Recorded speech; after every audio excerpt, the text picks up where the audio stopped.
guys, Lagos youths are warning Seyi Tinubu to leave Lagos and go to Osun State. Leave Lagos, go to Osun State. Leave Lagos, go to Osun State. If you know you want to become a governor, go to Osun State, your state of origin, to express and exercise your governorship ambition. So guys, you can imagine that Lagos State youths are not holding back their anger over Tinubu and his son. We see all the mess these people have landed Nigeria into. Now they want to capture Nigeria to become their own. So guys, I'm just wondering if there are still right-thinking Nigerians who are still believing in the APC leadership. Are they still patriotic Nigerians who think APC is still the way to go? This is time to think twice. If you still think APC is a party Nigerians should still have anything to do with, watch this video for yourself.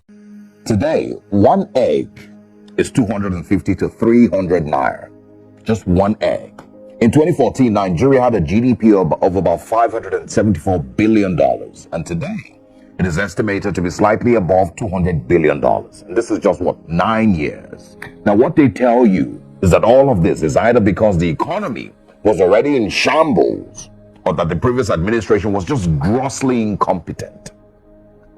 But I will argue that what Nigeria has been dealt with in the last decade should not just be described as incompetence and just washed away as, just incompetent governance, but a crime against the Nigerian people. This level of mismanagement is not far from criminal. The fact that certain people just rolled into power and completely destroyed our economy. And today, these same people are at home, enjoying peace and quiet. It is painful. And again, it should be seen as borderline criminal against the Nigerian people. And all of this for what? What was the crime that Nigerians committed? Simply voting in a government into office. That's the crime. And today, economic analysts will tell you that inflation is definitely not 34%, as we are told, but maybe as high as 200, even 300% or more. Nigerians don't feel safer. Healthcare is not better. Our institutions are almost completely destroyed. Our judges are frolicking freely with politicians. Electoral integrity is at its lowest. There's practically no aspect of Nigeria that we can say has significantly improved.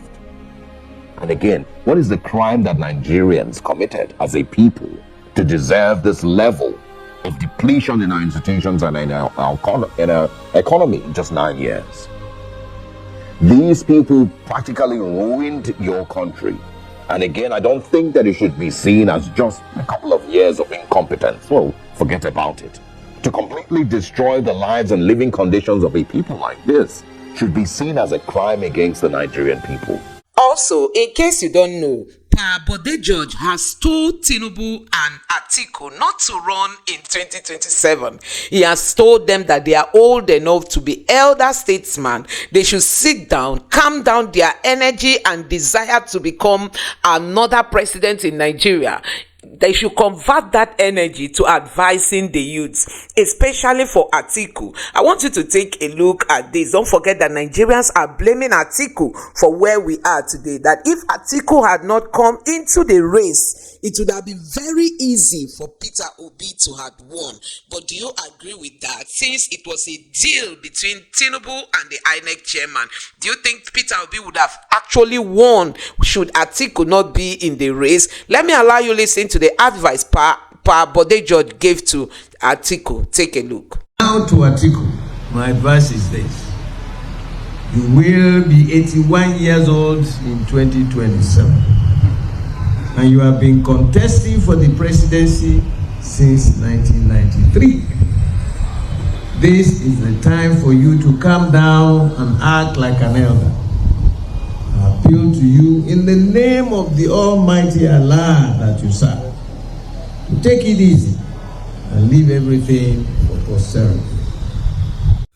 So guys, you have seen it for yourself. That's actually the advice of Parabode George to Atiku Abubakar. In the same video, he also told Tinubu not to run come 2027. I don't know why these people who are, having, I don't even know how to describe the kind of brain they have. It is not their kind of leadership is not what we want in today's 21st century. And I don't know why they don't want to go and sit down and allow people who are ready to bring change to the table to take over leadership. You can imagine Tinubu going to the G meeting and telling them that, that Nigeria cannot provide meal for school children. Can you imagine that? Definitely he was trying to give excuses why we have the most of out of school children in Nigeria. So Tinubu went in front of all those world leaders and was telling them that Nigeria is broke to the point that we can't provide daily meal to school children, and that is why we have most of the out of school children, and that is why we have terrorism challenges. And Tinubu forgot that while he was buying his new yacht, while he was buying his presidential jet, while he was renovating for vice presidential residence in Abuja, while they were buying big cars and buying bulletproof cars and buying new tires for millions and millions, that world leaders were watching. So indirectly, Tinubu went to beg them that, please, all the loans we are owing you people, can you people reduce them for us, or can you cancel it, because we have terrorism challenges and we have out of school children challenges. But guess what? The world leaders have already known Nigeria, that Nigeria is a country without leaders that think. Nigeria is a country with leaders that are not creative.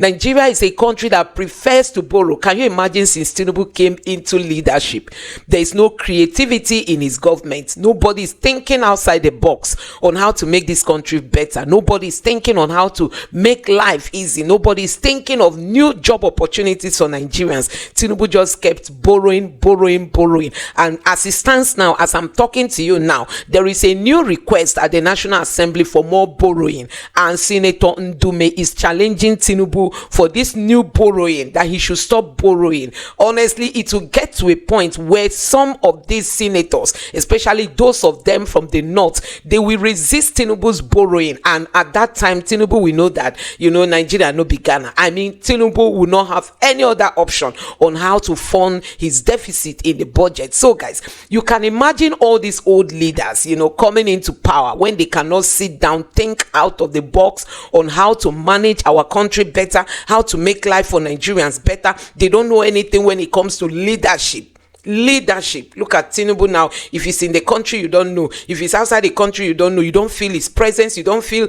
At least we should have leaders that if they are in the country, you will know that the president is in the country. If they leave the country, you can't wait to have them back to the country. But it's not Tinubu. Honestly, it's not Tinubu. And now he's planning to impose his son on Nigerians, and that is why Nigerians are lamenting that we cannot tolerate this. You can imagine the prices of things. Look at Christmas is coming. People can't even feed. It is no longer a time for people to start traveling. With all the insecurity in Nigeria, people can hardly travel. People can hardly go to see their loved ones. Somebody was telling me that the new trend now is, if your mother is in the village, you just tell your mother, oh, come up to Lagos, let me take care of you there. People no longer travel to the villages because of insecurity. And Tinubu is doing nothing about that. They just keep borrowing money they don't know how to manage, borrowing money they cannot properly utilize for the benefits of the country. There is nothing wrong with borrowing, like Peter Obi would say,